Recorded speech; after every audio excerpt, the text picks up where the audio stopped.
වඩානම් දිය ඇල්ලකසේ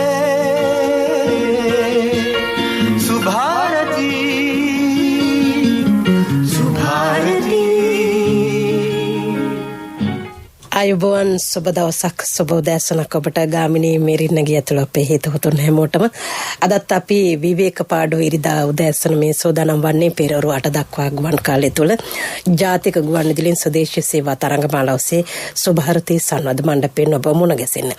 විශේෂයෙන්ම සාහිත්‍ය මාසය වෙනුවෙන් අපි සෑම ඉරිදාවක්ම පසුගිය සති දෙක තුනත් වෙන් කළේ කියවීම, රස විඳීම, රසඥතාවයේ ගොඩනංවා ගැනීම සහ යහපත් පරපුරක් පිළිබඳව අනාගත දැක්මක් ඇතුව කතා බහකට. අද සුභාරතී සංවාද මණ්ඩපයේ අපේ මාතෘකාව වෙන්නේ කියවන සමාජයක දූදරු පරපුර පිළිබඳවයි.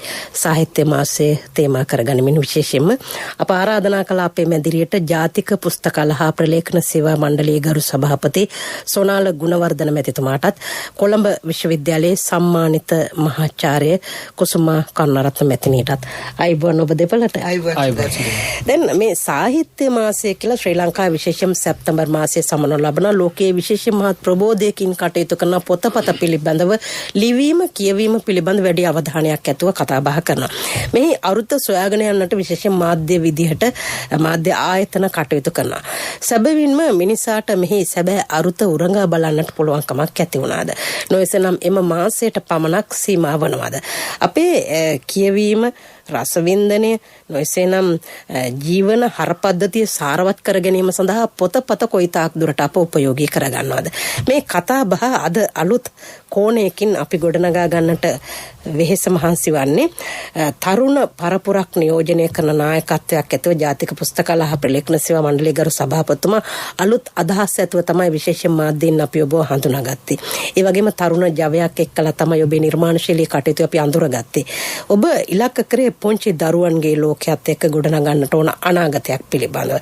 ඒ වගේම විශ්වවිද්‍යාල පද්ධතිය තුළ දරුවන්ගේ නැනනුවන මහත් ඉහළින් රසවින්දනයකට රැගෙන ආපු කොළඹ විශ්වවිද්‍යාලයේ සම්මානිත මහාචාර්ය ජාතික ගුවන් විදුලියේ නිරන්තරයෙන්ම වැඩසටහන් රැසක් ඔස්සේ ඔබව දැනුවත් කළ, ඒ වගේම මාධ්‍යවේදීන් තනන්නට මුල් පුරුකක් වූ කරුණාරත්න කුසුමා කරුණාරත්න මැතිණිය අද මේ සජීවී වැඩසටහනේ ඔබත් එක්ක ඉන්නවා. අපි ආරාධනා කරන ඔබටත් ඔබේ අදහස්, යෝජනා, චෝදනා නැත්නම් ඉදිරිපත් කරන්න පුළුවන් සජීවී ලෙසින් අපේ දුරකථන අංකය ඔබට මතකයි සුපුරුදු ලෙසින් 0112 69 54 46 සහ 0112 69 54 47 උදෑසන 8 දක්වා ගුවන් කාලය තුළ ඔබට විවෘතයි අපේ දුරකථනය. කියවීම මිනිසා සම්පූර්ණ කරන බව. කුසට ආහාර වගේ මොළයට පොත්පත්. අපි මෙවන් මාසවල තමයි මෙවැනි වැකි විශේෂයෙන්ම උපුටා ගන්නෙ. මහාචාර්යතුමියනි, දැන් විශේෂයෙන්ම මේ සාහිත්‍ය කියලා අපි කතා කරනවා. ඇත්තටම සාහිත්‍ය කියන්නේ මොකක්ද? මේක අපි නිතර පාවිච්චි කරන, පොදුවේ පාවිච්චි කරන, හැමදෙනාම පාවිච්චි කරන වචනයක්. මේක තේරුමත් අපි දන්නවා. හැබැයි මේක පැහැදිලි කරනවා නම් විවිධාකාරයෙන් පැහැදිලි කරන්නට පුළුවන්.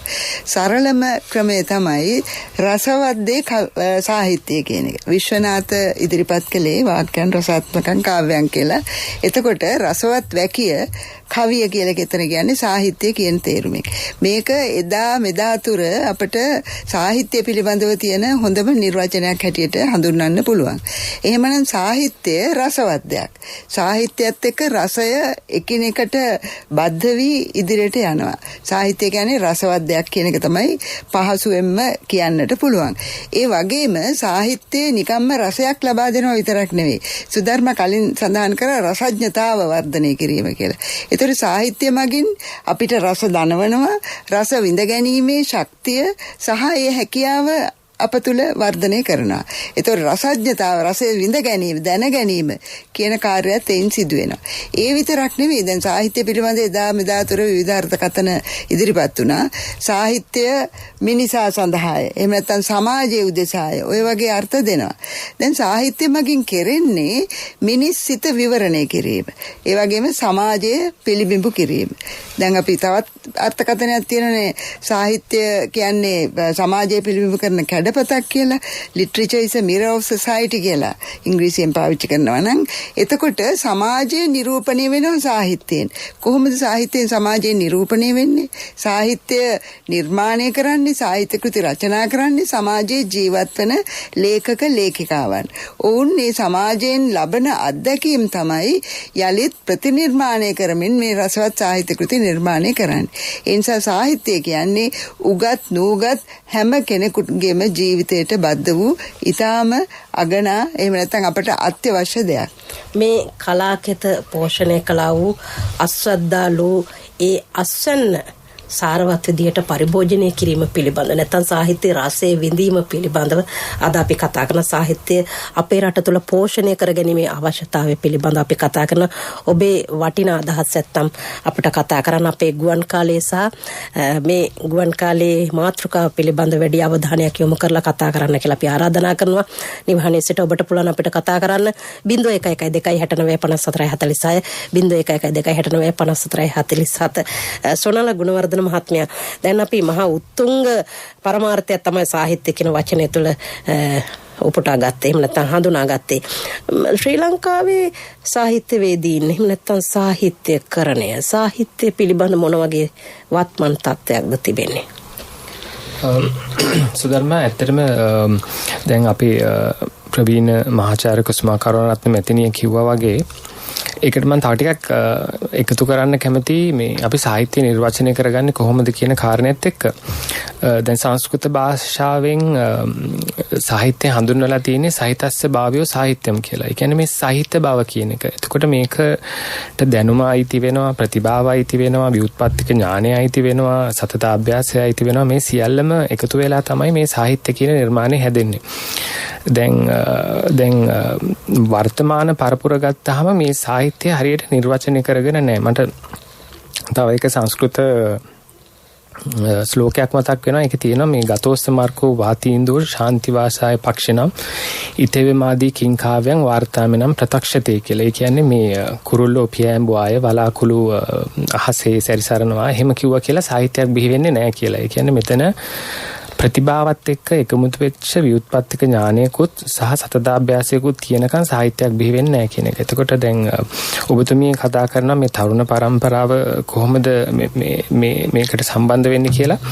එතකොට අපි සාහිත්‍ය කියන එක හරියට නිර්වචනය කරගෙනම නැහැ. ඒ කියන්නේ මම මේ විවේචනාත්මක මේ කතා කරන්නේ අර සංවර්ධනාත්මක විවේචනයක් කරන්නේ. කන්ස්ට්‍රක්ටිව් ක්‍රිටිසිසම් කියලා කියන්නේ. එතකොට මෙතනට අපි යන්න නම් අපි ඇසුරු කරලා තියෙන්න ඕන. ඒ කියන්නේ බොහෝ ඇසූ පිරුතෙන් නැති බව තියෙන්න ඕන. පොත් ග්‍රන්ථ සාහිත්‍ය කවි පද්‍ය මේ හැම දෙයක්ම ඇසුරු කරලා තියෙන්න ඕනේ. ඒකෙන් අදහස් වෙන්නේ නැහැ අපි ඒ කියන්නේ සිදත් සංගරා භාෂාව භාවිත කරන්න ඕනේ. එහෙම නැත්නම් මේ දඹදෙනියේ සද්ධර්ම රත්නාවලී භාෂාවෙන් ලියන්න ඕන. එහෙම අදහසක් නෙමෙයි මම කියන්නේ. දැන් උදාහරණයක් ගත්තොත් එහෙම හබසා විතරලා සීන් කස් ඇති වෙලා පසුව මුංසාව පසුව ඇඹුලසාව පසුව බෙලිසාවලා ගොසින් පැලී සිල්වන්නට විය සියල් සිරුර වේයල් කෑ පරඬල් පතක් මෙන් සිදුරු විය කියලා ලිව්වොත් එහෙම දැන් කුණුහරුපෙන් බැනුම් අහගන්න වෙනවා. ඒ භාෂාවෙන් ලිව්වොත් එහෙම. ඒ කියන්නේ ඒ වගේ උපමා රූපක භාවිත කරමින් අපිට අපේ දැන් වර්තමානයේ භාවිත වෙන භාෂාවකින් කතා බහ කරන්න පුළුවන්. ඒක තමයි සාහිත්‍ය කියන්නේ. අපි එතනට ඒ කියන්නේ මං කියන්නේ හැමෝම මේ තත්ත්වේ නෑ කියලා. බහුතරයක් අද ඒ තත්ත්වේ නෑ. ඒ කියන්නේ දැන් උදාහරණයක් විදිහට අපි දැන් ගොඩාක් අන්තර්ජාලයේ සහ සමාජ මාධ්‍යවල දකිනවා දැන් ගොඩාක් කවියෝ බිහි වෙලා තියෙනවා. දැන් ඒගොල්ලෝ කවිය කියලා කියන්නේ දැන් උදාහරණයකට කතාවක් පේලි වලට යටට ලිව්වහම ඒගොල්ලෝ කවියෝ වෙනවා. ඒකේ අර රසයක් මොනවත් නැහැ. හැබැයි නිකන් කතන්දරේ තමයි තියෙන්නේ. නිකන් මාකට් එකට ගියා. ඒ වගේ මේ හරි සිල්ලර කාරණා පල්ලෙහාට ලියනවා. එතකොට ඒගොල්ලෝ හිතනවා මේක තමයි කවිය කියලා. එහෙම නෙමෙයි. අපි මේක ගැන මම හිතන්නේ විවෘත සාකච්ඡාවක් කරන්න ඕන. හොඳයි. දැන් මේ වෙලාවේ විශේෂයෙන්ම අද ඉරිදා උදෑසන පාසල් යන වයසේ දරුවන්, තරුණ අය රැකී ආරක්ෂා සඳහා ගිය අය විවේක පාඩුව ගෙදරින් එළ වැඩි හිටියන් සමාජයේ යුතුයකම් වගකීම් සියල්ල නිමා කළ වියපත් උදවි සියල්ල එක හා සමානව අපි වාගෙන ඉන්න වෙලාවක් අපට සමාජයට හොඳ පණිවිඩයක් දෙන්න පුළුවන් ගුවන් කාලය තමයි සුභාරතී කියන්නේ. ඒකේ විවේචන යෝජනා අදහස් චෝදනා සියල්ල තියෙන නිසා අපට එය පරිපූර්ණ කරගන්න අපේ සියල්ල බලාපොරොත්තු වෙනවා. ඉතින් මේ තියෙන ගැටලු බාධක ඒ සියල්ල ප්‍රමාණයෙන් අප හඳුනාගන්නේ එහි සාරය ඉදිරිපත් කරමින් යහපත් දේ නිර්මාණය කරගන්න හඳුනා ගන්න. කුසුම කරුණාරත්න මෙතනදී දැන් අපිට මේ ඉස්සර සහ අද කියලා අපි වෙන් කිරීමක් එහෙම නැත්නම් ඉරකින් වෙන් කරගත්තේ නැති වුණත් මේ රස වින්දනයේ විතරක් නෙවෙයි අපේ ආහාර රටාවද අපේ අධ්‍යාපනික ක්‍රමයේද අපේ ගුණ යහපත්කම්ද අපේ ඇඳුම පැළඳුමද මේ සියල්ලේ කිසියම් වෙනසක් තිබෙනවා. හැබැයි මේ බාල ක්‍රම ශනික ක්‍රම ඔස්සේ යාමක් අද දකින්නට ලැබෙන නිසාම අර මිනිසා තුළ තිබෙන යහ ගුණ අපට අඩු වෙලා තියෙනවා. මේට සාහිත්‍ය කොයිතරම් මග පාදාගත යුතු ක්‍රමයක් වෙනවද අපිට? හොඳයි සුධර්මා, ඔබේ ප්‍රශ්නෙට පිළිතුරු දෙන්න කලින් මට මෙතනදී ඇති වුණ ප්‍රසාදයක් ප්‍රකාශ කරන්න කැමතියි. ඇත්තටම කියනවා නම් ජාතික පුස්තකාල හා ප්‍රලේඛන සේවා මණ්ඩලයේ ගරු සභාපතිතුමා සොනාල ගුණවර්ධන මහතා පිළිබඳව එතුමා සමග මේ සාකච්ඡාවට සම්බන්ධ වීමට ලැබීම මට සතුටක්. අපි එක මණ්ඩලයක වැඩ කරන නිසා දන්නවා එතුමාගේ දැනීම මේ සුළු මොහොත තුළ කොයිතරම් දුරට ප්‍රකාශයට පත් වුණාද කියලා අපි හැමෝටම තේරුණා. එතුමාගේ නව අදහස්, නව සිතුවිලි ඒ විතරක් නෙවෙයි මම අගය කරන දෙයක් තමයි අනිකුත් අදහස් වලට සවන් දීමේ ප්‍රවණතාවකුත් තිබෙනවා. ඒ නිසා එවැනි තරුණ නිලධාරියෙක් සමග මේ වැඩසටහන සහභාගී වෙන්න ලැබීම මට සතුටක් කියලා කියන්න පුළුවන්. අපි හුඟක් වෙලාවට මේ වගේ තරුණ පෙළ එක්ක මේ වගේ කතිකාවන්ට සම්බන්ධ වුණාම මා තුළ ඇති වෙන්නේ විශාල ප්‍රසාදයක්. මෙතුමා පිළිබඳව එවැනි ප්‍රසාදයක් ඇති වෙනවා කියන එක මට සඳහන් කරන්න අවශ්‍යයි. දැන් ඔබ ඇහුවේ එදා මෙදා තුර ඒ සාහිත්‍ය කියන එකේ අරුත යම් කිසි විදියකට වෙනස් වෙලා තියෙනවා නේද කියන අදහසත් මම හිතන්නේ ඔබ ඇසූ ප්‍රශ්නෙන් ගම්ම්‍ය වුණා.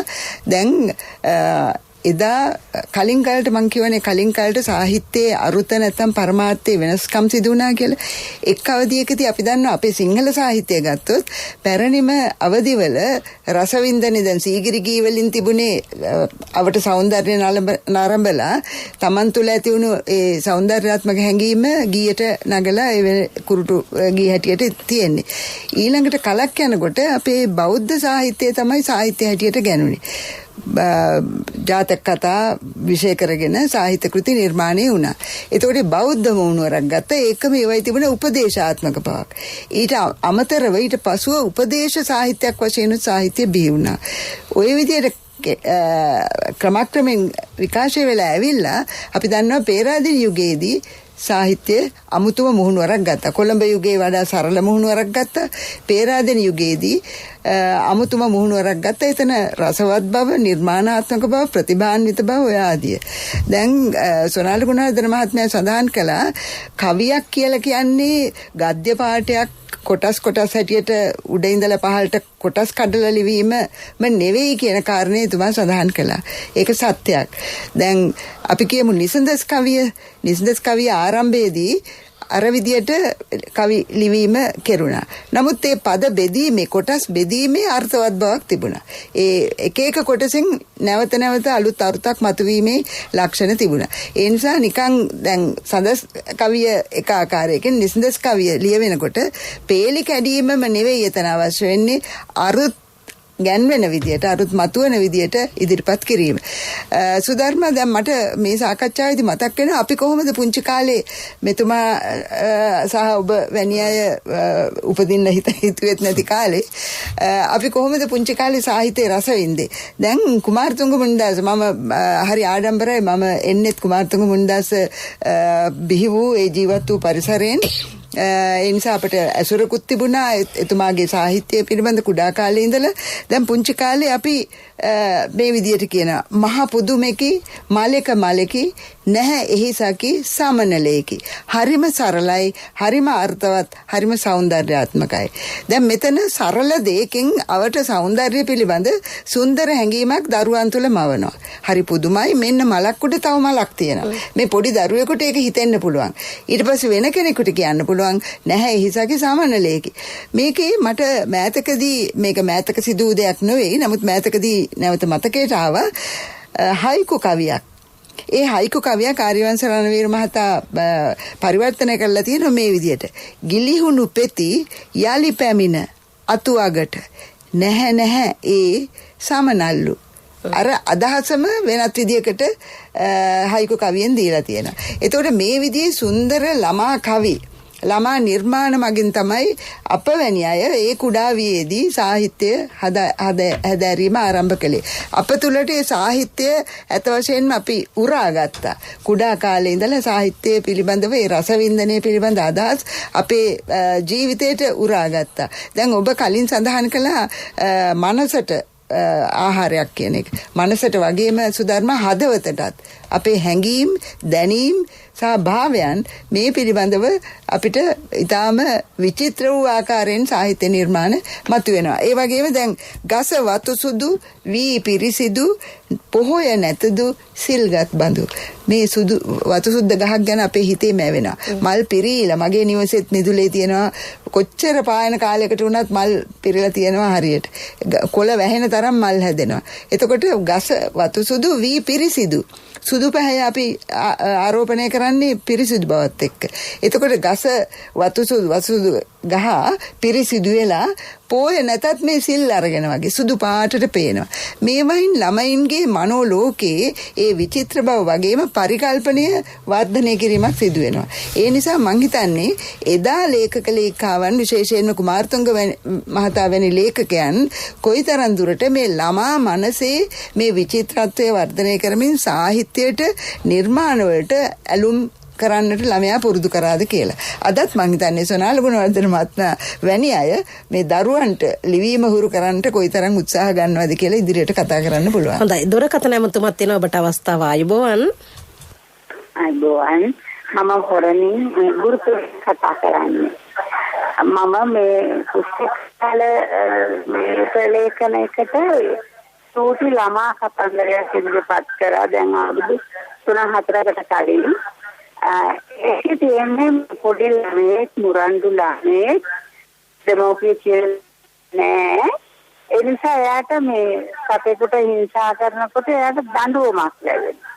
ඒක තමයි මෙතන පෙන්වුම් කරන්නේ. ඉතින් ඒකේ චිත්‍රයක තියෙනවා තාත්තයාට වේවැල් පාරක් ගන්න. ඒ පොත රිජෙක්ට් වුණා.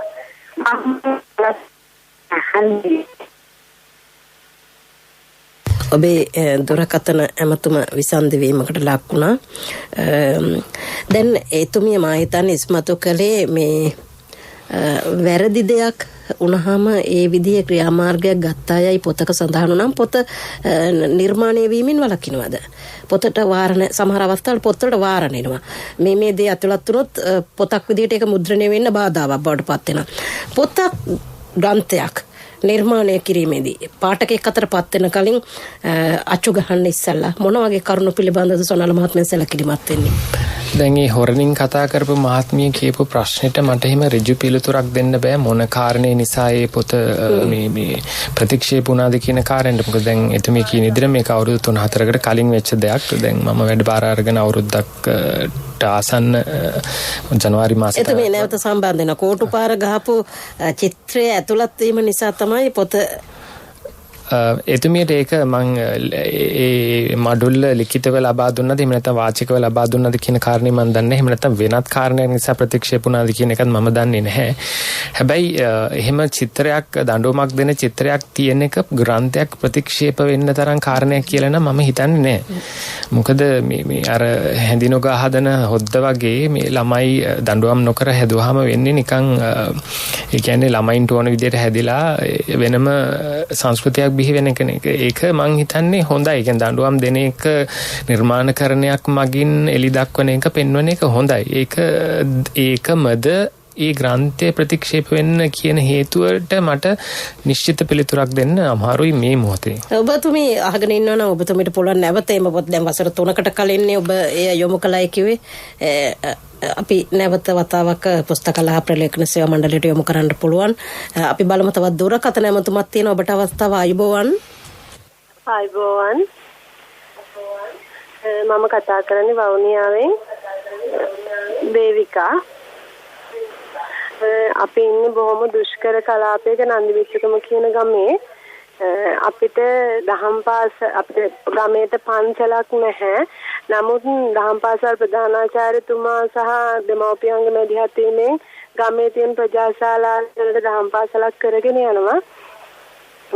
අපිට ඇත්තටම ගුරුවරුන්ට කාර්යාලයක් නැහැ. දරුවෝ අපිට කියවන්න ක්‍රමයක් නැහැ. අපිට පුස්තකාලයක් නැහැ. සාමාන්‍ය පොත් ප්‍රමාණයක් ගැන තියන විද්‍යාපතිතුමා තමන්ගේ ගෙදර තියාගෙන තමයි දරුවන්ට බලන්න ඉඩකඩ සලසලා දීලා තියෙන්නේ. මේ වගේ දුෂ්කර කලාපයකින් අපේ දරුවෝ ගොඩාක් දක්ෂ අය ඉන්නවා. මම හිතනවා පුස්තකාල සේවා මණ්ඩලයේ මගින් හරි අපිට දරුවන්ට එක කාමරයක් පුංචි කාමරයක් හදාගන්න යම් දායකත්වයක් කොහෙන් හරි අරන් දෙන්න පුළුවන් නම් දරුවන්ට දහම් අධ්‍යාපනය කියන දේ ලබා ගන්න පුළුවන්. පොත්පත් අඩුම අපිට පොත් 100ක ප්‍රමාණයක් හරිවත් අපේ දහම් පාසලට අපේ දරුවෝ වෙනුවෙන් කැප වෙන ගුරුවරුන්ගේ උවමනාව වෙනුවෙන් අපිට ලබලා දෙන්න පුළුවන් නම් මම හිතනවා විද්වත් මණ්ඩලයෙන් මං ඉල්ලන කාරුණික ඉල්ලීමක් මේ වගේ දුෂ්කර කලාපයක ඉන්න දරුවෝ බෞද්ධ දරුවෝ ඔවුන්ට බෞද්ධ අධ්‍යාපනය ලබා ගන්න ලොකු පිටුවහලක් වෙයි කියලා. හොඳයි. බොහොම ස්තුතියි ඔබේ දුරකථන අංකය අපේ නිෂ්පාදක කණ්ඩායමට ලබා දෙන්න. සොරාල මහත්මයා කොහොමද කියවීමේ රුචිය ඇති කිරීම සඳහා පුස්තකාල පහසුකම් ගම්මට්ටමින් නැත්නම් නාගරික කරණයෙන් එහාට මේ වැඩපිළිවෙල දියත් කරන්න පුළුවන්කමක් තියෙන්නේ? දැන් මෙහෙමයි අපේ පුස්තකාල හා සේවා මණ්ඩලයේ එක වගකීමක් තමයි මේ දුෂ්කර පාසල් වල තියෙන පුස්තකාල සංවර්ධනය කරන එක. දහම් පාසලොත් ඒකට අයිති. එතකොට දැන් ලංකාවේ දුෂ්කර පාසල් කියලා ගත්තාම අති විශාල ප්‍රමාණයක් තියෙනවා. පුස්තකාල පහසුකම් නැති, එතකොට මේ පන්ති කාමර පහසුකම් නැති, මේ හැම එකකටම අපිට සංවර්ධනයට දායක වෙන්න තරම් මූල්‍යමය වත්කමක් හෝ ප්‍රතිපාදන අපිට ලැබෙන්නේ නැහැ. හැබැයි අපිට යම් ප්‍රතිපාදනයක් ලැබෙනවා වාර්ෂිකව මේක කරගෙන යන්න. එතකොට අපිට ලිඛිත දැන්වීම කරොත් එහෙම ලිඛිත ඉල්ලීමක් කරොත් එහෙම අපි යම් කිසි ඇගීමකට ලක් කරලා ඒ පාසලට ගිහිල්ලා අපිට පුළුවන් පුස්තකාල පහසුකම් නැති පාසලක් නම් පුස්තකාල පහසුකම් හදලා දෙන්න. දහම් පාසලක් නම් පොත් ප්‍රමාණයක් ලබා දෙන්න, යම් කිසි මුදලකට සරිලන පොත් ප්‍රමාණයක් ලබා දෙන්න පුළුවන්. එහෙම නැත්නම් අපි මෑතකදී දියත් කරා බසෙන් අනාගතයට කියලා සංකල්පයක්. ඒ කියන්නේ පුස්තකාල පහසුකම් නැති දුෂ්කර පාසල් වල ළමයින්ට අබලන් වූ බස් රථ පුස්තකාල විදියට ප්‍රතිනිර්මාණය කරලා දෙනවා. ඒ පුස්තකාල කිව්වහම ඒකේ පොත් විතරක් නෙමෙයි අන්තර්ජාල පහසුකම්, ටැබ් පහසුකම් මේ හැම දෙයක්ම සහිතව අපි බස් පුස්තකාල සංකල්පය වර්ධනය කරලා තියෙනවා. එතකොට ඒ වගේ දෙයකට ඉල්ලීමක් කරන්නත් පුළුවන්. මුල් අධීරයේදී අපි පාසල් 5ක් තෝරගෙන ඉවරයි. තව පාසල් 20කට ඉඩ තියෙනවා. ඒ පාසල් 20 අපි තාම තෝරලා නැහැ. ඒක නිසා අපිට ලිඛිත ඉල්ලීමක් කරොත් අපිට සලකා බලන්න පුළුවන්. ඔබේ ඒ ලිඛිත ඉල්ලීම කරන්න පුළුවන් ලිපිනයත් මේ වෙලාවේ සඳහන් කරනවා නම් නොම්බර 14 නිදහස් මාවත කොළඹ 7 ශ්‍රී ලංකා ජාතික පුස්තකාලය නොම්බර 14 නිදහස් මාවත කොළඹ 7 අංක 14 නිදහස් මාවත කොළඹ 7 ජාතික පුස්තකාල හා ප්‍රලේඛන සේවා මණ්ඩලය කියලා සඳහන් කරොත් ලිපිය හිතාමත් පැහැදිලිව ඉක්මනින් ලැබෙනවා. සභාපතිතුමාට යොමු කළ සොනාල මහත්මයාගේ අතටම ලැබෙනවා. සොනාල මහත්මයා දැන් මේ පාසල් පද්ධතියන පුංචි ළමයින් අපි අද විශේෂයෙන් මේ දරුවන් පිළිබඳව අවධානය යොමු කරන දෝදරු පරපුරක් කියවන සමාජයක් පිළිබඳව පාසල් දරුවන් කියවීම ලිවීම කෙරෙහි හුරු කරවීමට ඔබතුමා අලුත් වැඩපිළිවෙලක් විශේෂයෙන් කොරෝනා සමය ආරම්භ කළ නිවහනේ ඉන්න දූපුතුන්ට ඒ පිළිබඳ අත්පොත් යන්නට අවකාශය ලබා දුන්නා.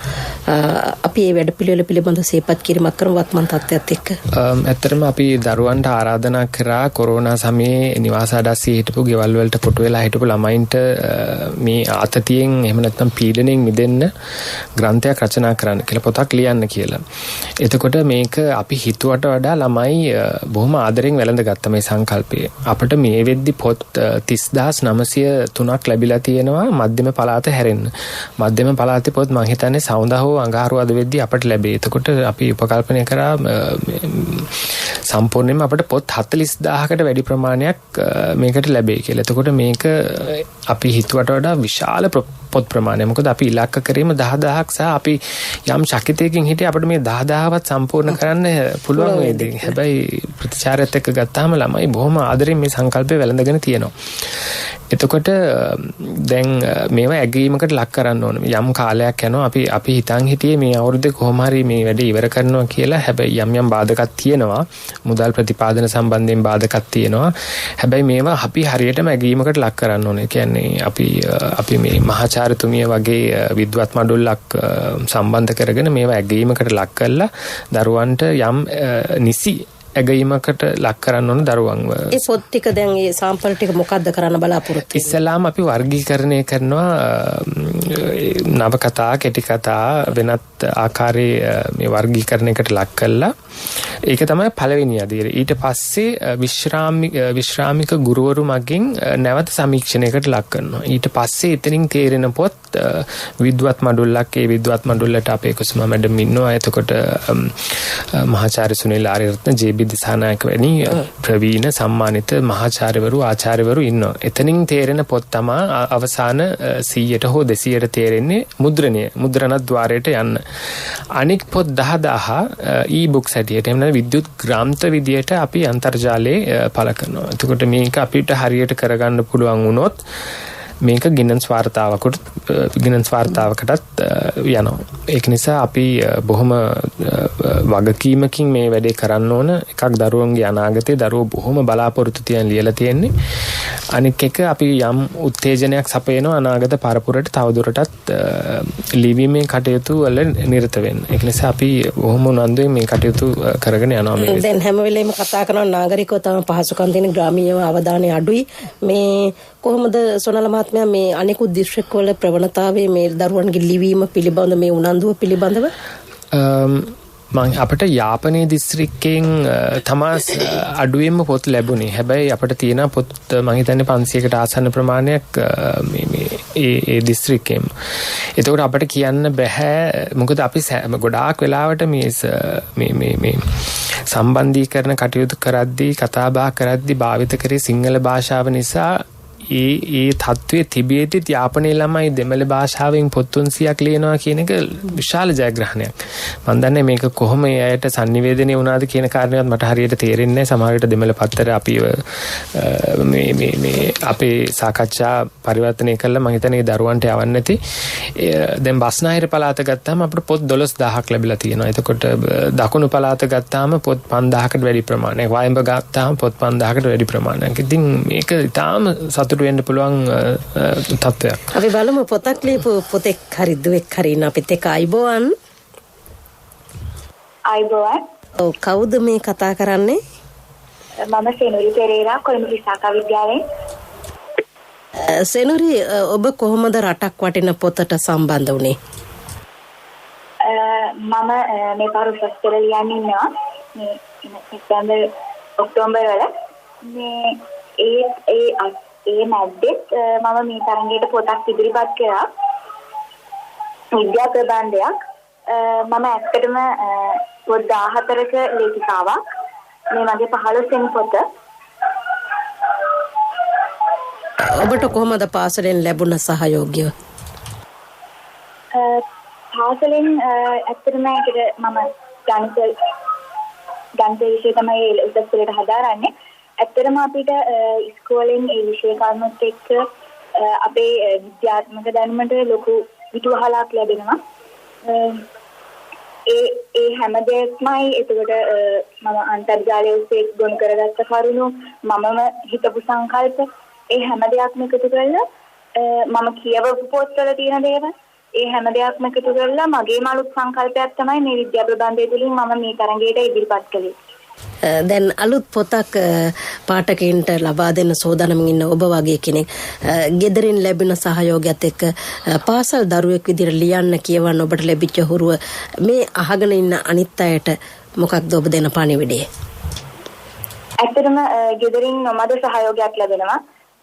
මට මම මේ පොත් කියවන්න හුරු වෙන්නේ ගොඩක් පොඩි කාලේ ඉඳලා. ඒ කියන්නේ මට මතකයි තාමත් අම්මයි තාත්තයි මායි නංගි දෙන්නම සුටි කාලේ ඉඳලා ළඟින් තියාගෙන කතන්දර පොත් කියලා දෙනවා. ඒ කාලේ ඉඳලම අපි ලස්සන ළමා ලෝකවල ඒ පොත්වල තියෙන ලස්සන ළමා ලෝකවල ජීවත් වෙනවා.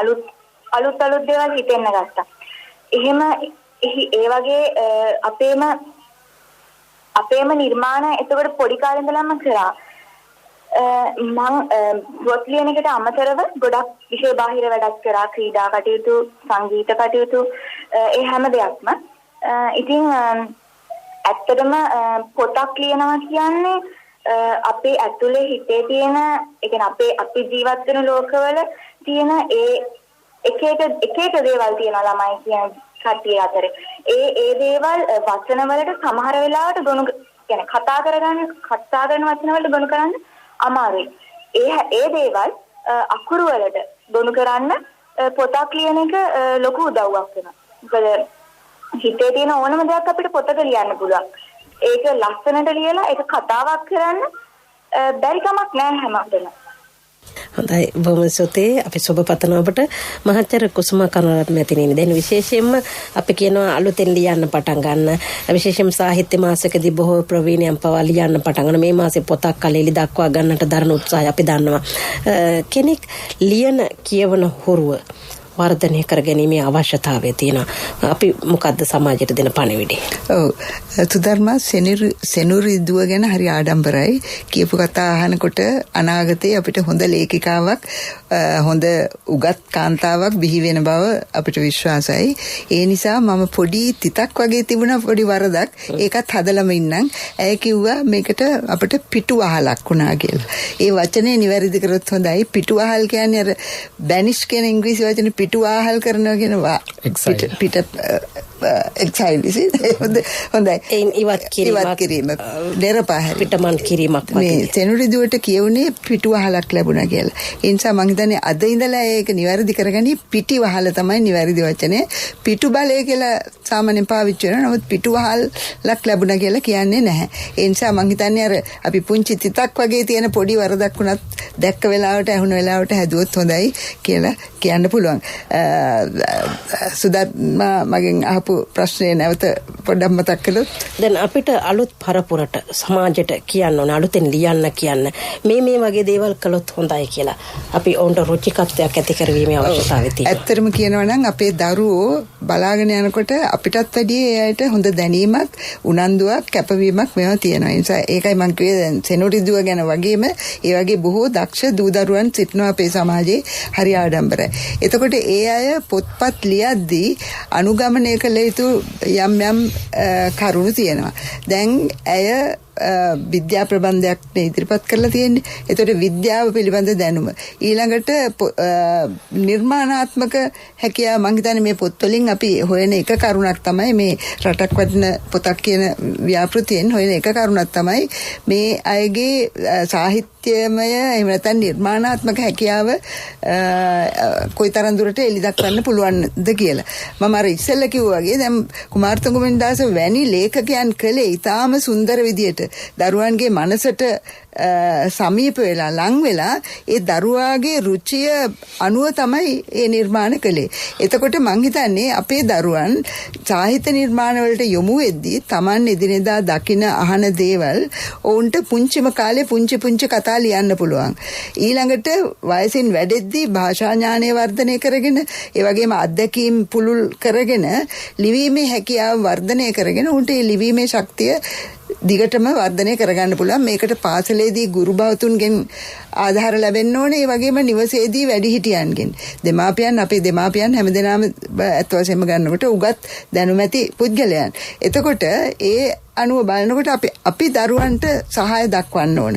ඒ විතරක් නෙවෙයි දරුවන්ගේ පැත්තෙනුත් උනන්දුවක් තියෙන්නට ඕන. නිතරම මේ දරුවන් Taman කරන දේ වැඩිහිටියන්ගේ බලපෑම එහෙම නැත්නම් ආభాසය ලබන්නට ඕන.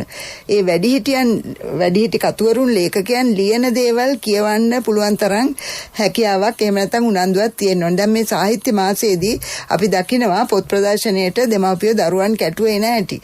එතකොට මේ කෙන් දරුවන්ට ආශාවක් උනන්දුවක් ඇති කරනවා. හැබැයි ඇතැම් අය කියනවානේ පොත් ගෙනියනවා හැබැයි පොත් ගෙදර තියෙනවා කඳු ගහනවා. නමුත් දරුවන් කියවන්නේ නැහැ කියලා. අන්නේ කියවීමේ උනන්දුව, කියවීමේ රුචිය දැන් ඔක්තෝබර් මාසයේ කියවීමේ මාසයේ හැටියට අපි හඳුන්වලා ඒ පිළිබඳව අපි උනන්දුවක් දරුවන් තුළ සමාජය තුළ ඇති කරනවා. එතකොට ලිවීම, කියවීම සහ අවධානය රසඥතාව වර්ධනය කිරීම ගැන අපි ඉස්සෙල්ලා කතා වුණා. ඒ රසඥතාව වර්ධනය කර ගැනීම සඳහා හැකිතරම් දුරට සාහිත්‍ය නිර්මාණ කියවීම අවශ්‍යයි. මෙතෙන්දී විශේෂයෙන් මතක් කරන්නට ඕන අපේ රටේ ලියවුණ පොත් පමණක් නෙවෙයි අපට අද විශාල වශයෙන් තියෙනවා විදේශීය සාහිත්‍ය සිංහල පරිවර්තන වලින් එළිදැක්වලා තියෙනවා.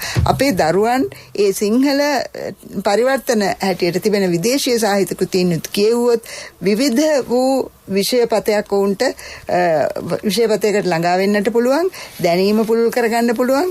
ඒ වගේම විවිධ සමාජ පිළිබඳව බොහෝ තොරතුරු හොයාගන්නට පුළුවන්. ඇත්ත වශයෙන්ම කියනවා නම් දැන් සාහිත්‍ය නිර්මාණයක තියෙන්න ඕන විශ්ව සාධාරණ, සර්ව සාධාරණ ගුණ.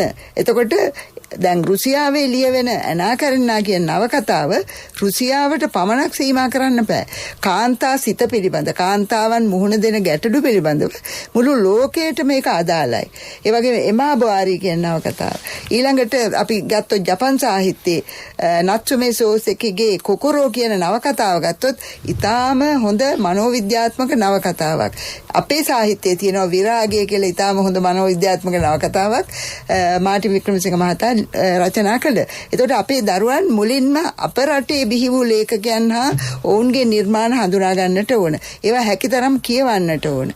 ඒ වගේම නිවැරදි සිංහල පිළිබඳවත් ඔවුන් මතක තබා ගත යුතුයි කියලා මම කියනවා. ඒ නිසා මම හිතනවා, මම විශ්වාස කරනවා මේ සොනාල ගුණවර්ධන මහත්මයා වැනි අයගේ ප්‍රධානත්වයෙන්, මූලිකත්වයෙන් මේ දරුවන්ට අතදීම ඊටාම හොඳ දෙයක්. ඒ මගින් අපේ දරුවන්ගේ අනාගතය සාහිත්‍ය ක්ෂේත්‍රයේ, ඒ වගේම ලේඛන ක්ෂේත්‍රයේ ඊටාම දියුණු තත්වයකට පත් වේවි කියන විශ්වාසය මට තියෙනවා. හොඳයි. දුරකථන ඇමතුමක් තියෙනවා. අපි බලමු කවුද කියලා. අයබෝවන්. අයබෝවන්. මම අම්මා කෙනෙක් කතා කරන්නේ කොළඹ ඉඳලා. මම අදහස් ඉදිරිපත් කරන්න ගත්තේ අර මේ මහත්මියක් කතා කරා ඈත පළාතක, දුෂ්කර පළාතක පුස්තකාලයක් නැහැ, දරුවන්ට කිසිම පහසුකමක් නැහැ කියලා. ඒ වගේ අයට අත දෙන්න මේ ප්‍රලේඛන මණ්ඩලයේ මේ ප්‍රතිපාදන නැති බවත් මෙතුමා කතා කරා. ඒ ඇත්ත වෙන්න ඕනේ. ඒක නිසා අරමුදලක් පිළිහිටවලා මේ මුදල් තියන අයට ඒ වගේ අයට උදව් කරන්න කැමති අයට මේ ප්‍රතිපාදන ඉදිරිපත් කරන්න පුළුවන් නම්, ඒ වගේම පොත්පත් ලබා දෙන්න පුළුවන් නම් ඒක මහත් ප්‍රයෝජනයක් වෙයි කියලා මම මේ අදහස් කරනවා. ඒක ගැන කියන්නයි අරගත්තේ. ඒ වගේ අරමුදලක් පිළිටවනවා නම් හොඳයි කියලා මගේ අදහස. හොඳයි. බොහොම ස්තුතියි. සොනාල මහත්මයා, දැන් මේ විවිධ වැඩසටහන් අපි පස් අවුරුදු සැලැස්මකට විශේෂම ඉදිරි අවුරුදු 5 යන්නේ සෞභාග්‍ය දැක්මත් එක්ක විශේෂම අපි කතා කරනවා. දරුවන්ගේ පොතපත කියවීම පිළිබඳව රජයේ අවධානය වැඩි වශයෙන් යොමු වෙලා තිනවා. රටක් සමාජයක් උසස් මට්ටමකට පත්වන්නේ එම රටේ පවතින සංස්කෘතිය නිසායි. උසස් කලාකෘති සහ නිර්මාණ බිහි කරන ශිල්පීන් වගේම රසඥතාවයේ සහිත මිනිසුන්ද රටකට සම්පතක්. අපේ රටේ එවැනි උසස් සංස්කෘතියකට උරුමකම් කියන රටක්. අපගේ වගකීම මෙම සංස්කෘතිය හා කලා නිර්මාණ අනාගත පරපුරට රැගෙන යාම. දැන් මේක රජයක් අඳුරගෙන තියෙනවා. වගකීමක් පවර්ලා තියෙන ඔබතුමාලා වගේ ආයතන වලට. ඒතකොට අපේ මේ මහාචාර්යතුමිය වගේ සම්පත්දාරින් ගිලිහි නොයා ඒ අයත් බද්ධ කරගෙන තියෙනවා. රටක ඉන්න පුරවැසියන්ට අපි කියන මේ දේවල් කරන්න කියලා. මේ සියල්ල සාර්ථකව ඉදිරියට ක්‍රියාත්මක කිරීම කෙරෙහි ඔබතුමාගේ වැඩපිළිවෙල මොකක්ද? ඇත්තටම ඔය සෞභාග්‍ය දැක්ම කියන මේ ප්‍රතිපත්ති ප්‍රකාශනය ලියන්න දායක වෙච්ච කෙනෙක් මම. ඒ නිසා මට ඔක කටපාඩම් වගේ මේ ඔය ප්‍රතිපත්ති ප්‍රකාශනය. ඇත්තටම අපි හැමදාම කතා කරනවා අපි තුන්වෙනි ලෝකයේ රටක්, අපි සංවර්ධනය වෙන්න ඕන, අපි කවද්ද සංවර්ධනය වෙන්නේ කියන කතිකාවත මං හිතන්නේ මේ අපි නිදහස ලැබුවයින් පස්සේ නම් තියෙන එකක්. හැබැයි රටක් දියුණු වෙන්නේ කවදාවත් බිල්ඩින්ග්ස් වලින්. කවදාවත් එහෙම නැත්නම් පාරවල් වලින් රටක් දියුණු වෙන්නේ නැහැ. වාහන වලින් රටක් දියුණු වෙන්නේ නැහැ. රටක් දියුණු වෙන්න නම් රටේ අධ්‍යාපන ක්‍රමය දියුණු වෙලා තියෙන්න ඕන. සහ රටේ විනයක් තියෙන්න ඕන. එතකොට දැන් ලෝකෙ දියුණු වෙච්ච රටවල් ගත්තාම හැම එකම අරන් බලන්න දියුණු වෙලා තියෙන්නේ අධ්‍යාපන ක්‍රමයේ තියෙච්ච ධනාත්මක ලක්ෂණ නිසා.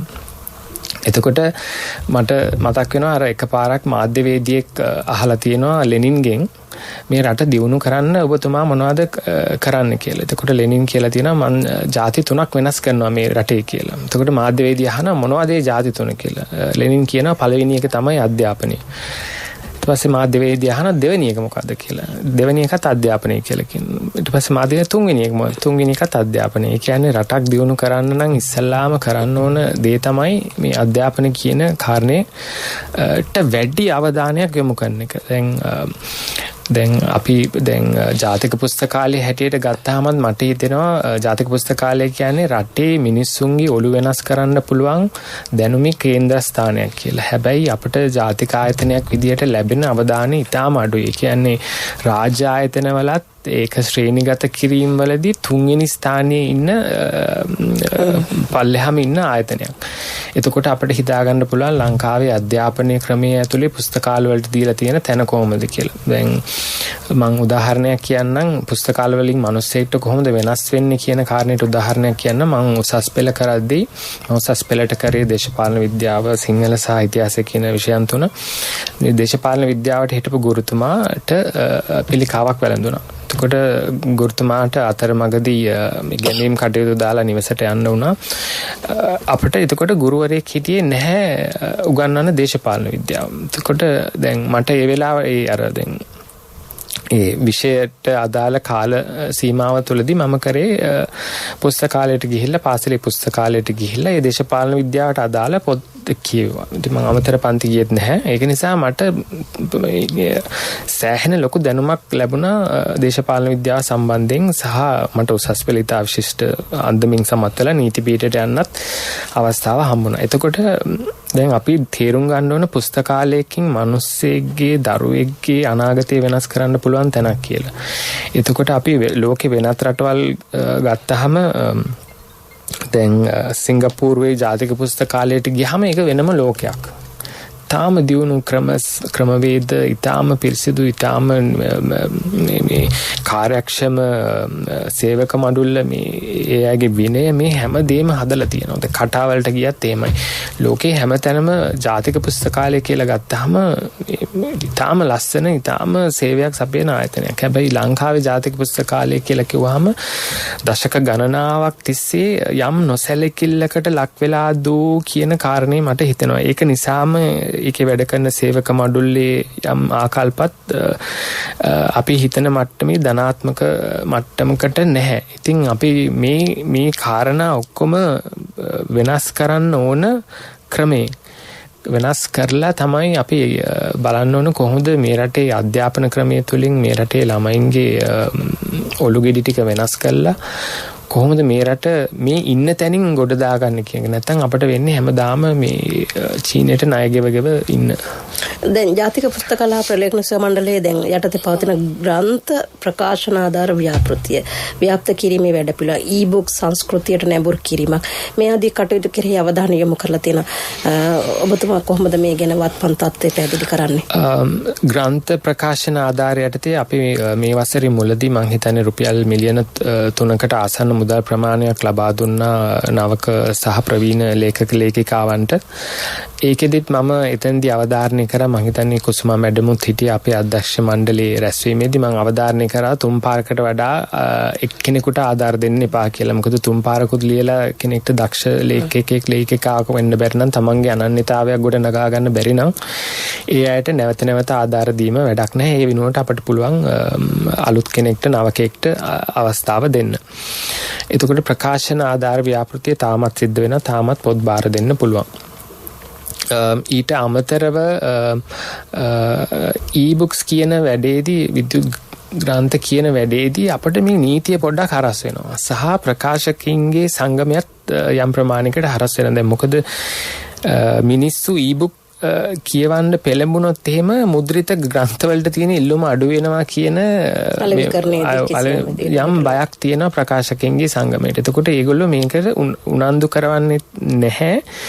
අපි උනන්දු වුණත් ඒකට ඉඩ සලසන්නේ නැහැ. හැබැයි ලෝකයක් දියුණු වෙද්දී අපිට ඊ-බුක්ස් වලට යන්න වෙනවා. එතකොට මෙතන අර තියෙන ගැට්ටනේ කොහොමද निराකරණය කරගන්නේ කියන ගැටලුව අපිට තියෙනවා. මේ කොහොමද මේ ඒ කියන්නේ දැන් අපිට පරණ ග්‍රන්ථයක් වුණත් නැවත මුද්‍රණය කරද්දී එහෙම නැත්නම් ඊ-බුක් එකක් විදියට කරද්දී ලංකාවේ මේ කොපිරයිට් ලෝ එක තියෙනවානේ මේ බුද්ධමය දේපල පනත යටතේ. එතකොට කතුවරයෙක් මිය ගිහිල්ලා අවුරුදු 70කුත් යනකම් අපිට කිසි දෙයක් කරන්න බෑ ඒ ග්‍රන්ථය සම්බන්ධයෙන්. ඒ පවුලේ හෝ ඒ බාරකාරත්වයේ තියෙන කෙනෙක් අවසරයක් දුන්නොත් හැරෙන්න. ඒක නිසා අපේ ගොඩාක් සාහිත්‍ය ග්‍රන්ථ නිකම්ම වැළලීලා ගිහිල්ලා තියෙනවා කාලයත් එක්කම. මේ එතකොට මම හිතන්නේ මේ නීති ක්‍රමයේත් යම් වෙනසක් වෙන්න ඕන. ඒකම නිර්මාණය කරන සෑම ග්‍රන්ථයක්ම ඊ-බුක්ස් විදියටත් පළ කරන්න පුළුවන් නම් මම හිතන්නේ මේක සෑහෙන සුබවාදී වෙයි. මොකද අපිට බල කරන්න බෑ ඊළඟ පරම්පරාවට ඔයගොල්ලෝ පොතක් අරන් කියවන්න කියලා. ඒගොල්ලෝ ෆෝන් එකේ ඉන්නේ, ටැබ් එකේ ඉන්නේ. ඒක නිසා යම් වෙනස්කම් සිදු වෙ යුතුයි. හොඳයි, දුරකථනයේ ඉන්න ඔබට අවස්ථාව ඉතාමත් කෙටියෙන් ඔබේ අදහස් ඉදිරිපත් කරන්න. හෙලෝ මම සාමේසු රංජිත් මොනරාගලින් කතා කරන්නේ. ඔව්, කතා කරන්න. මම මේ විශ්‍රාමලත් සෞඛ්‍ය කළමනාකරණ සහකාරවරේ 1973-74 වගේ තමයි මම අපි අධ්‍යාපනය ලැබුවේ. ඉතින් අපේ සාහිත්‍ය පීරියඩ් එක වෙන් කරලා තියෙන මේ විෂය භාර ගුරුතුමා එනකන් අපි බලාගෙන ඉන්නවා. ඒ තරම් අපි ආසයි මේ සාහිත්‍යයට. ඉතින් මේ සාහිත්‍යයේ සාසත්‍යතාවය උද්දීපනය ආදී වශයෙන් මේ මිනිසා මේ උද්දීපනය කරලා ගන්න පුළුවන්. ඉතින් මේ සාහිත්‍ය විෂය යම් කාල පරාසයක විෂය මේ පාසල් විෂය මාලාවෙන් ඉවත් වෙලා තිබුණා. දැන් මේ විෂය මාලාව නැවතත් අනුගත වෙලා තියෙනවද කියලා මම දැනගන්න කැමතියි. ඒ වගේම මේ සමහර උදවියට මේ සාහිත්‍ය ගැන එච්චර තැකීමක් නැහැ. බලන්න දැන් පිටරට ඉපදුනත් ඇදී වැඩි ඉපදිලා අපේ ලංකාවට ඇවිල්ලා අපේ රටේ මිනිස්සු අවදි කරන්න ගෞරවනීය මහින්ද හාමුදුරුවෝ කොච්චරනම් උත්සාහයක් දරුවද. ඒ මේ අර ඒ උන්වහන්සේ ලියපු කවියක් මතක් වෙන මේ අවස්ථාවේ මට කෙස් ගහ පවා පිට රට වල මිනිසුන්ගේ උස් නිදහස තකා සටනට සැරසෙන්නේ ඉස්පොල තියෙද්දි ඒ බව නොතකන්නේ ඇස්ගෙඩි දෙකට එහෙන ගහලාද සියලුන්නේ කියලා අවදි කරා නේද? ඉතින් මේ සමහර උදවියට මේ සාහිත්‍ය මේක තමයි සාහිත්‍ය.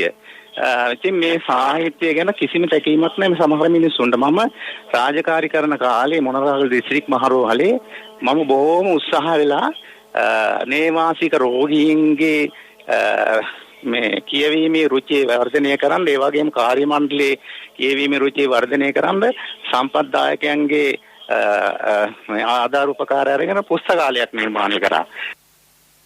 හොඳයි, බොහොම ස්තුතියි මහාචාර්යතුමිය. දැන් මේ කියවීමේ රුචිය ඇති වෙන්නේ එරට මෙරට කොයි කාටත් එක විදිහ. සමහර ලේඛකයන් පිටරට ඉඳන් ඇවිල්ලා මඩොල් දුවලිව සමහර තැන්වලදී සඳහන් වෙනවා. එතකොට එස් මහින්ද හිමියන්, අනගාരിക ධර්මපාලතුමන් වගේ අය ලියලා පිටට ගියා යමක් කියලා. මේ වගේ උද්දීපනය කිරීමේ, කියවීමේදී, ලියවීමේදී, තැන්පත් කිරීමේදී, ඒක නැවත රසවින්දනය කර ගැනීමේදී වෙනස්කම් රැසක් තියෙනවා. පාසලේ ගුරුවරයා අපූර්වට සාහිත්‍ය විෂයදී මේක කියලා දෙනවා. කලක් අර කිව්වාගේ සාහිත්‍ය විෂය ඉවත් වෙලා නැවත එකතු වෙලා තියෙනවා. මේ වෙනස්කම් කෙසේ වෙතත් ගෙදරදී, සමාජයේදී ගුරුවරයාගෙන්, යහළුවන්ගෙන් අපි හැමෝගෙම අත්දැකීම් ප්‍රමාණයක් ලැබෙන්නට ඕනේ. සාහිත්‍ය රසය වැඩි කරගන්න අපිට එකතු කරගන්න පුළුවන් ගුණාංග පිළිබඳ සිහිපත් කිරීමක් කරේ. ඔව්, ඇත්තටම කියනවා නම් දැන් සාහිත්‍ය පිළිබඳ දරුවාගේ රුචිය වැඩි කරලීම ගුරුවරයාගේ වගකීමක් කියලා අපිට කියන්න පුළුවන්. හැබැයි අපි මතක තියාගන්න ඕනේ දරුවා මව් කුලේ නැලවෙද්දී අම්මා කියන නැලවිලි ගී දැන් කියන හුඟක් අඩුයි. නමුත් මවගේ නැලවිලි ගීයෙන් මුලින්ම අර సౌందర్యාත්මක හැඟීම්, මේ රස වින්දනයේ දරුවාට හුරු වෙනවා. එතකොට එතන ඉඳලා දැන් අපි අපේ රටේ වුණත් විදේශීය රටවල වුණත් බෙඩ් ටයිම් ස්ටෝරීස් කියනවනේ, පුංචිම කාලේ කාලේ ඉඳලා දරුවට නිදා ගන්න යනකොට අම්මා කතාවක් කියවනවා. දැන් ලංකාවෙත් මේක බොහෝ දුරට තවමත් කරනවා. අන්න ඒක තමයි දරුවාගේ මේ සාහිත්‍ය රුචිය වර්ධනය වීමේ ආරම්භය හැටියට අපිට කියන්න පුළුවන්. ඒතර පුංචි දරුවා කතාව අකුරු කියවන්න බැරි වුණාට සමහර වෙලාවට කතාවේ පින්තූර දිහා බලලා ඒකෙන් යම් යම් චිත්‍ර මවා ගන්නවා. දරුවාගේ පුංචි හිතේ පරිකල්පන ශක්තිය ඇතුල් වෙන්න පටන් ගන්නවා ඒ කාලේ ඉඳලා. දැන් පරිකල්පන චිත්තය වැඩි කරන අවස්ථාව තමයි ගුවන් විදුලි. රූපවාහිනියට වඩා ගුවන් විදුලිය. හරි. දැන් ගුවන් විදුලිය මගින් අපිට පුළුවන් දරුවන්ට පුළුවන් ඒ ශ්‍රවණ මාධ්‍යයෙන් තමන්ගේ හිතට දේවල් හුඟක් ධාරණය කරගන්න පුළුවන්. දැන් අත වශයෙන්ම රූපවාහිනී දැන් දෘශ්‍ය මාධ්‍ය වෙනකොට එතන ශ්‍රව්‍ය දෘශ්‍ය දෙකම අදාළයි. නමුත් ගුවන් විදුලියෙන් අත වශයෙන්ම අපි දන්නවා එදා තිබුණු ළමා පිටිය ඒ වගේම සරස්වති මණ්ඩපය ඔය වගේ දේවල් මගින් එවැනි වැඩසටහන් මගින් කොයිතරම් දුරට අපි පුංචි දරුවන්ගේ ඒ රසාස්වාදය ඒ රසවින්දන ශක්තිය වර්ධනය කරා. මාධ්‍යයටත් කිසියම් වගකීමක් යුතුකමක් තියෙනවා. මාධ්‍ය මගින් තමයි දැන් මාධ්‍යයට මුළු සමාජයේම හුඟක් දුරට සම්බන්ධ වෙලා සමීප වෙලා එක අතකට බලනකොට ගැති වෙලා කියන වචනේ කියන්න හොඳ නැති වුණත් මං හිතන්නේ ඒ තරමටම ගිහිල්ලා තියෙනවා දැන්. මාධ්‍යෙන් එක්ක සමාජයේ ගනුදෙනුව විශාල වශයෙන් වැඩි වෙලා තියෙනවා. ඒතර මාධ්‍යයට ලොකු වගකීමක් තියෙනවා සමාජය තුළ බාල වැඩිහිටි දෙකොට්ටාසෙම මේ රසවින්දන ශක්තිය රසඥතාව වර්ධනය කරන්න. ඒ නිසා මාධ්‍ය මගින් දෙන්න ඕන දරුවන්ගේ හෝ වැඩිහිටියන්ගේ හෝ තරුණ පාර්ශවයේ කාගේ හෝ ඒ රසඥතාව වැඩි කරන උසස් මට්ටමේ දේවල් තමයි දෙන්න ඕනේ. එහෙම නැතුව දැන් බොළඳ රසයක් එහෙම නැත්නම් බොළඳ හැඟීම් මතුවෙන විදිහේ ගීත වේවා වෙන දෙයක් වේවා ඉදිරිපත් කරනවා නම් මාධ්‍ය මගින් කරන්නේ සමාජයට ඊටාම හානිකර දෙයක්. ඒ නිසා බාල වේ ඉඳලා අපි දන්නවා අපි අත් වශයෙන්ම ගුවන්විදුලි සංස්ථාව මගින් කුඩා වියේ ඉඳලා දරුවන්ගේ මේ මනස මේ පැත්තට යොමු කළා වගේම අද අපි දන්නවා මාධ්‍ය නාලිකා කොයිතරම් තියෙනවද කියලා. එතකොට ඒ හැම නාලිකාවකින්ම වගේ දරුවන් ඉලක්ක කරගන්න ඕන, ඊළඟට තරුණ පිරිස ඉලක්ක කරගන්න ඕන. Taman ඉදිරිපත් කරන කවර වැඩසටහනක් වුණත් ඒ උසස් මට්ටමේ දරුවන්ට රස දැනවීමේ උසස් මට්ටමේ වැඩසටහන් ඉදිරිපත් කිරීමට යොමු වෙන්න ඕනේ. ඒ වගේම මම අමතක කරන්න බැරි දෙයක් තමයි මාධ්‍ය මගින් සමාජයේ භාෂා ඥානය භාෂාව වැරදි විදියට හසුරවන්නට සමාජයේ හුරු කරවීම කළ යුතු නැහැ. හොඳයි. පොළොන්නරුවේ සිට ග්‍රන්ථයක් ලියෝ දරුවෙක් අපිත් එක්ක ඉන්න අපි කතා කරලා බලමු. තාමත් කෙටි වෙලාවක් අපිට තියෙන අයිබෝවන්. අයිබෝවන්. ඔබේ නම කියන්න? මගේ නම මායා හතරකින්. දෝ ඉගෙන ගන්නේ කොයි පාසලේද කීවෙනි පන්තියේද? මම ඉගෙන ගන්න පොළොන්නරුව ජනාධිපති ප්‍රාථමික විද්‍යාලයේ. මම ඉන්නේ 4 ශ්‍රේණියේ. රටක් වටින පොතක්. ඔබට මොකද හිතෙන්නේ? ඒක ගොඩක් හොඳ දෙයක්. ඉතින් මම ඒකට පොතක් ලියවා. ඒ පොතේ නම හිතුවක්කාරයාට පාඩමක්. හොඳයි. අපි සුබ පතුමාට ඒ පොතට ඒ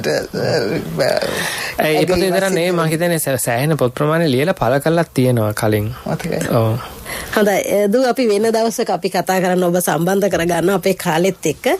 සොනල් මහත්මයා දැන් පිටරට අධ්‍යක්ෂින් පිළිබඳ අපි කතා කරන අපේ රටවල් දියුණු විය යුතුයි දිනු වෙමින් පවතින රටට අපි මෙහෙම කළොත් හොඳයි කියන යෝජනා එනවා. අපේ රටවල් තව කියවීම ලිවීම කෙරෙහි වැඩි කරන්න මොන වගේ වැඩ කටයුතු එකතු වුණොත් හොඳයිද?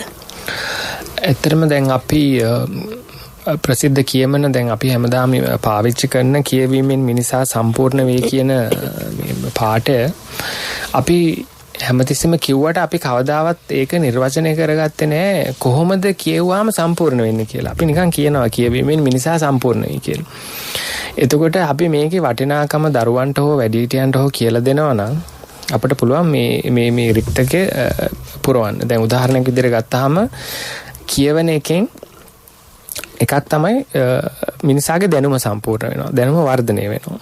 ඊට පස්සේ රසාස්වාදය වර්ධනය වෙනවා. ඊට පස්සේ යහගුණ වර්ධනය වෙනවා කියවීමෙන්. අනික් එක තමයි සෞඛ්‍ය වර්ධනය වෙනවා. මේවා ගැන කවුරුත් මම හිතන්නේ කියලා දෙන්නේ නැහැ. මේ කියවීමෙන් මිනිසා සම්පූර්ණ වෙයි කියනකොට මේ ටික කියලා දෙන්නේ නැහැ. දැන් සෞඛ්‍ය වර්ධනය වෙනවා කිව්වහම දැන් මේ මනස සම්බන්ධ එන රෝගාබාධ තියෙනවා. මේ අල්සයිමර්ස් එහෙම නැත්නම් ඩිමෙන්ෂියා කියන තත්ත්ව.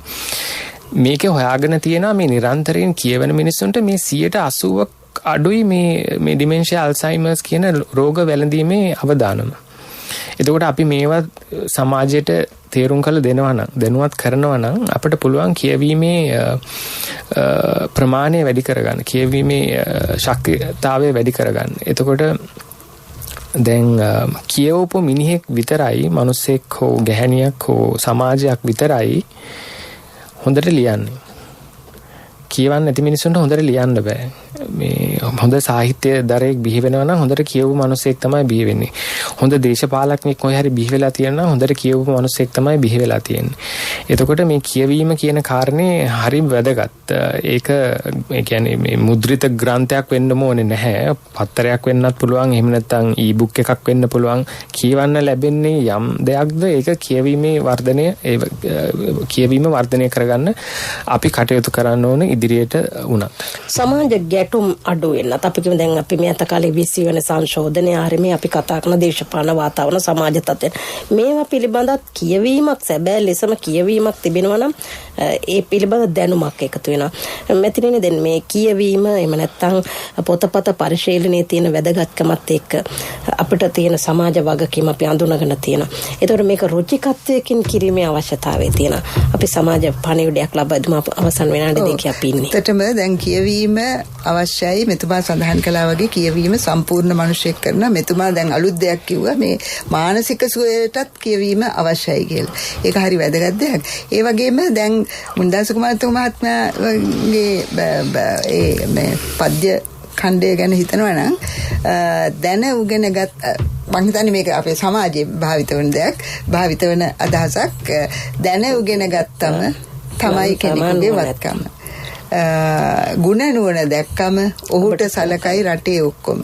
ඒ නිසා අවසාන වශයෙන් සුධර්ම අපි මෙතනදී සඳහන් කරමු අපේ සමාජයේ ප්‍රචලිත කියමනක් ඔබතුමාට මතක ඇති. දැන ඉගෙන ගත්තම තමයි කෙනෙකුගේ වත්කම. ගුණ නුවණ දැක්කම ඔහුට රට සලකයි රටේ ඔක්කොම. එහෙමනම් සොරාල මහත්මයා මම හිතන්නේ අපි කියවන්න ඕන, දැනගන්න ඕන, ඉගෙන ගන්න ඕන. ඒ එක්කම ඒකට එකතු කරන්න ඕන. අනිත් විශේෂ වැදගත් දේ තමයි අපේ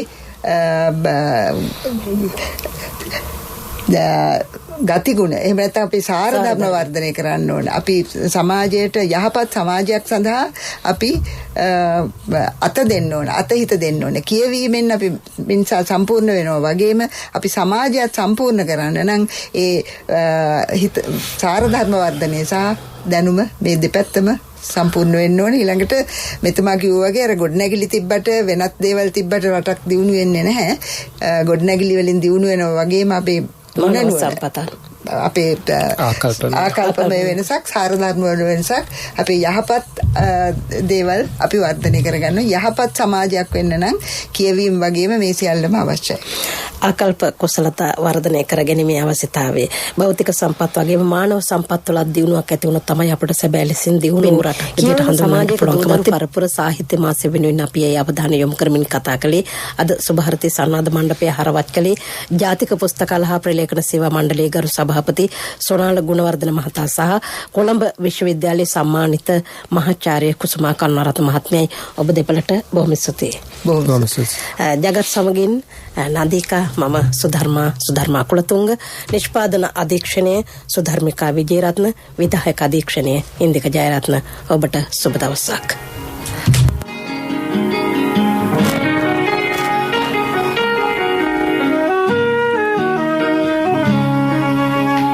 දැනුම ලබාගමු උදෑසනකසේ සිතැඟි වඩාලමු දිය ඇල්ලකසේ